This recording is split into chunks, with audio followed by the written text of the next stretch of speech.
Hai semuanya, perkenalkan nama saya Hana Nurul Syahadah dengan NPM 202023010.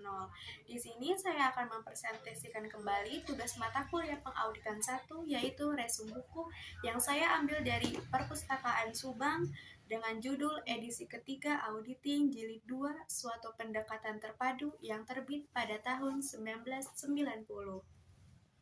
Dalam buku ini ada beberapa bab, tetapi ini adalah lanjutan dari buku audit jilid 1. Jadi yang saya baca itu dimulai dari bab 12 dengan judul penentuan sampel audit untuk pengujian atas transaksi. Nah, di bab ini dibagi menjadi beberapa bagian. Yang pertama itu yaitu sampling audit. Dalam praktik audit, auditor tidak memeriksa seluruh data 100%, tetapi hanya sebagian data yang disebut dengan sampel. Lalu tujuan utama sampling audit itu yaitu efisiensi kepada hemat waktu, lalu kepada hemat biaya. Lalu di efisiensi pun harus tetap ada andalnya. Lalu yang kedua ada sampel yang baik yang harus mewakili seluruh populasi. Jika sampel representatif ini, maka kesimpulan auditor salah. Ciri-ciri sampel yang baik itu yang pertama adalah tidak bias, dipilih objektif, mewakili populasi, dan dapat digeneralisasi. Lalu adapun kesalahan memilih sampel yaitu risiko kesimpulan yang ketiga yaitu jenis sampling audit. Sampling audit ini dibagi menjadi dua. Yang pertama itu sampling statistik dan yang kedua itu non-statistik. Nah, di sampling statistik ini adalah teknik atau metode dalam statistik untuk mengambil sebagian data atau sampel dari keseluruhan objek yang diteliti atau populasi dengan tujuan mewakili karakteristik populasi tersebut. Lalu sampling ini juga digunakan karena meneliti seluruh populasi seringkali juga memerlukan waktu, biaya, dan tenaga yang besar. Nah, dengan sampling ini, peneliti tetap bisa menarik kesimpulan yang akurat asalkan sampel yang digunakan itu secara tepat dan representatif. Lalu, statistik ini menggunakan rumus, risiko bisa dihitung, dan lebih objektif.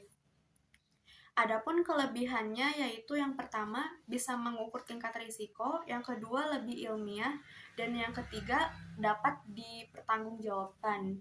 Kedua adalah sampling non statistik, yaitu teknik pengambilan sampel yang tidak menggunakan perhitungan probabilitas atau rumus statistik, melainkan berdasarkan pertimbangan subjektif, pengalaman, atau kriteria tertentu dari peneliti. Artinya yaitu setiap anggota populasi tidak memiliki peluang yang sama untuk terpilih menjadi sampel. Lalu di metode ini juga biasanya digunakan jika data sulit dijangkau, waktu terbatas, atau tujuan penelitiannya itu lebih bersifat eksploratif. Di non-statistik ini juga mempertimbangkan auditor, pengalaman, professional judgment. Adapun kelebihannya yaitu yang pertama itu fleksibel, yang kedua mudah diterapkan, dan yang ketiga tetap valid jika dilakukan dengan benar.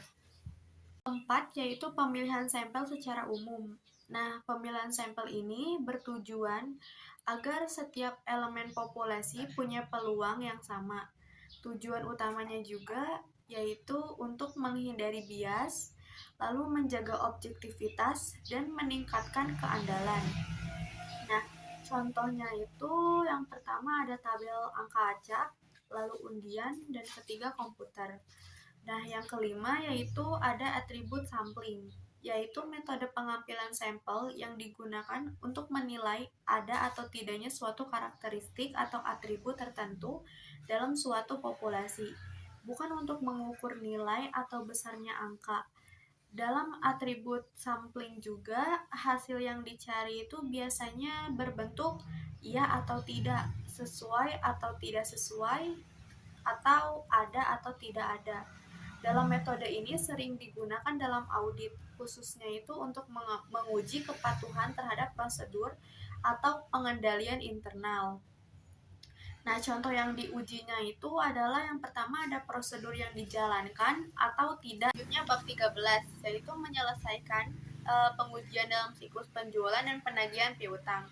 Nah, pemeriksaan siklus penjualan dan pengujian ini untuk mengevaluasi apakah penjualan dan potongan harga, lalu biaya piutang yang diragukan, piutang, penyisihan untuk piutang yang diragukan, dan penerimaan tunai telah disajikan secara layak dalam catatan keuangan.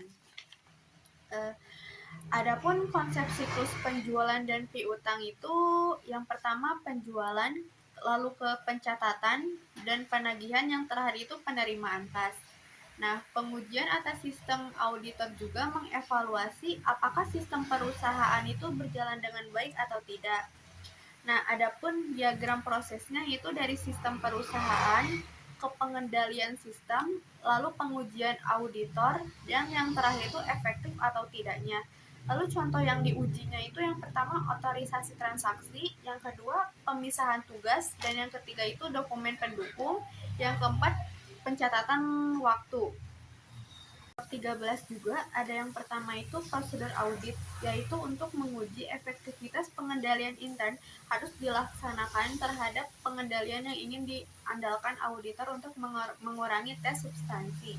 Nah, yang kedua itu ada besaran sampel, yaitu ada 3 faktor utama yang mempengaruhi jumlah intern untuk menguji transaksi. Yang pertama itu tingkat deviasi yang ingin diterima auditor dalam populasi.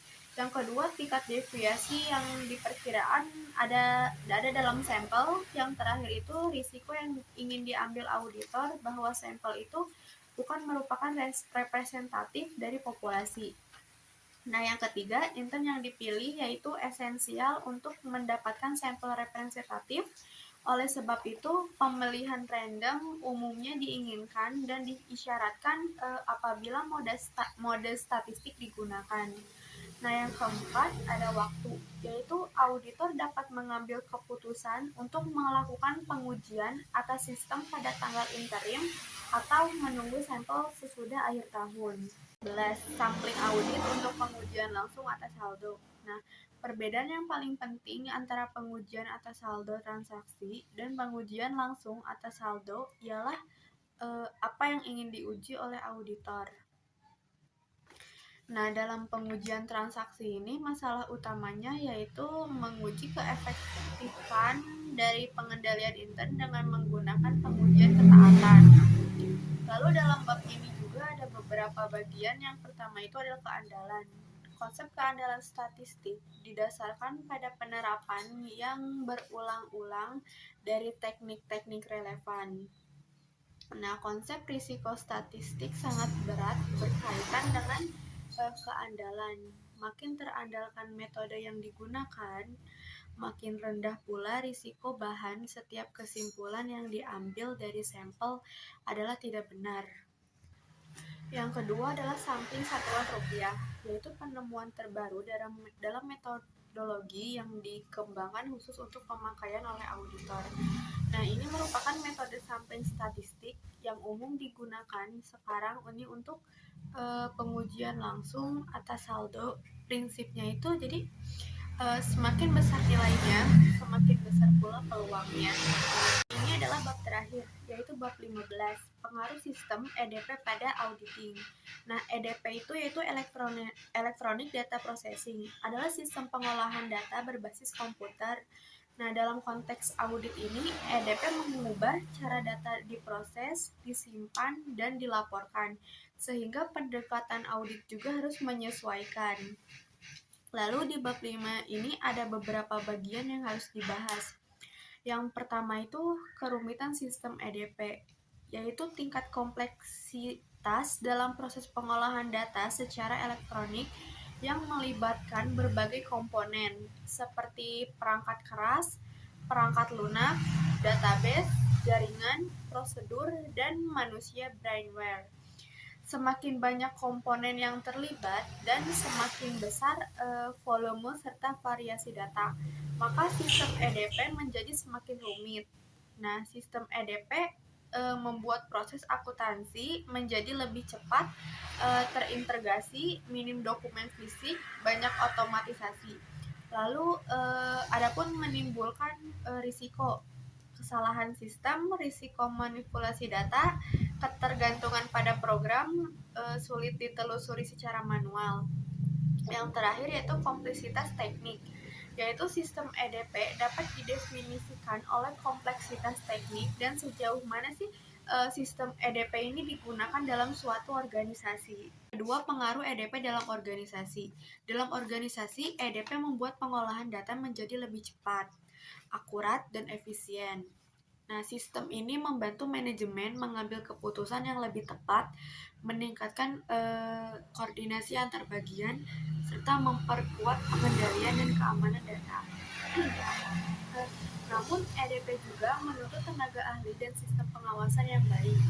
Nah, sistem EDP mengubah struktur organisasi, alur kerja, dan tanggung jawab karyawan.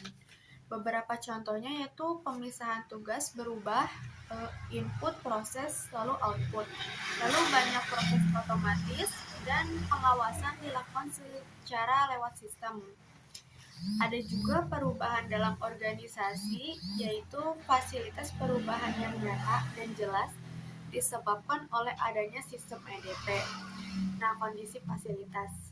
Sistem berskala yang penuh ini secara fisik besar ukurannya memerlukan ruangan komputer yang terpisah dengan kontrol lingkungan yang khusus.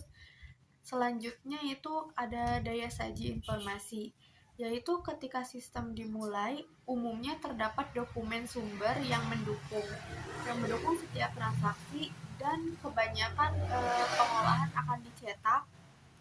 Lalu ketiga itu pengendalian EDP. Nah, serangkaian kebijakan prosedur dan mekanisme yang dirancang untuk memastikan bahwa sistem pengolahan data berbasis komputer ini berjalan secara akurat, aman, andal, dan sesuai dengan tujuan perusahaan. Lalu ada beberapa tujuannya, yaitu yang pertama itu mencegah kesalahan, melindungi data sistem, mendeteksi kecurangan, menjamin keandalan informasi. Ada jenis pengendalian EDP, ada dua. Yang pertama itu pengendalian umum dan yang kedua itu pengendalian aplikasi. Nah, yang pertama itu kan pengendalian umum, yaitu mencakup rencana organisasi dan operasi dari kegiatan EDP. Prosedur untuk mendokumentasikan, mereview, menguji, dan menyetujui sistem dan program serta perusahaan-perusahaannya. Nah, yang kedua itu ada pengendalian aplikasi, yaitu diterapkan pada tahap masukan, pengolahan, dan keluaran dari suatu aplikasi EDP. Ini ada contoh tabelnya, itu yang pertama ada pengendalian umum, lalu aplikasi penjualan, aplikasi penerimaan kas, dan aplikasi persediaan. Lalu ada pula aplikasi pengendalian untuk penjualan, aplikasi pengendalian untuk penerimaan tunai, dan aplikasi pengendalian untuk persediaan. Kesimpulannya dari bab 12 dan sampai 15 itu menunjukkan bahwa audit modern harus dilakukan secara efisien, sistematis, berbasis risiko, dan menyesuaikan diri dengan perkembangan teknologi. Nah, auditor tidak perlu memeriksa seluruh data, melainkan menggunakan teknik sampling untuk memilih data yang mewakili, menguji transaksi penting seperti penjualan dan piutang, serta menilai kewajaran saldo akun menggunakan metode statistik. Selain itu, auditor juga harus memahami sistem EDP karena sebagian besar data diproses secara otomatis, sehingga pengendalian sistem menjadi faktor penting dalam keandalan laporan keuangan. Secara keseluruhan dari bab 12 sampai 15 itu audit yang berkualitas bukan ditentukan oleh banyaknya data yang diperiksa, tetapi oleh ketepatan metode, pemahaman sistem, dan kemampuan auditor dan mengidentifikasi serta mengendalikan risiko salah saji. Hasil resume dari buku yang saya baca. Terima kasih.